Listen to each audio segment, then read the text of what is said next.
Welcome back to TCM's Summer of Darkness. I'm your host, Eddie Muller. Tonight's foray into the world of film noir focuses on the aftermath of World War II and has a distinctly international flavor. The war in Europe ended in the spring of 1945, and our next film was conceived and completed by November of the same year.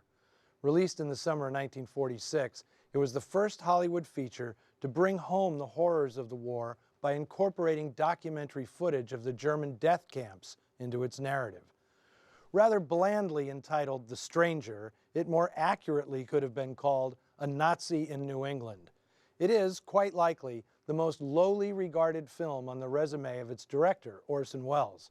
He took the assignment out of desperation. His two previous projects, The Magnificent Ambersons and Journey into Fear, were both disastrous flops in which Welles's grandiose ambitions were chopped down to routine size and scope by exasperated RKO executives. The Stranger was a last-ditch attempt by Welles to prove he could make a motion picture on time, on budget, and with no behind-the-scenes drama. Historians tend to degrade the picture because it did not originate with Welles. Producer Sam Spiegel hired John Huston and Anthony Wheeler to craft the script, and Welles's contract as both director and actor was filled with clauses designed to keep his ambitions in check. One of Welles's most intriguing ideas was to have the Nazi hunting protagonist played by a woman, his longtime Mercury Theater colleague Agnes Moorehead. Spiegel quickly scrapped that progressive notion and went instead with the venerable Edward G. Robinson, who essentially reprises his Double Indemnity performance as the dogged investigator.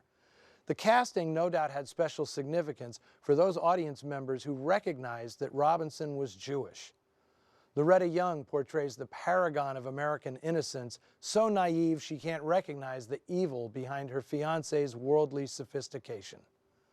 The film's moody cinematography is the handiwork of the great Russell Meddy, who would work with Welles only once more, providing the stunning camera work for the director's 1958 noir masterpiece, Touch of Evil.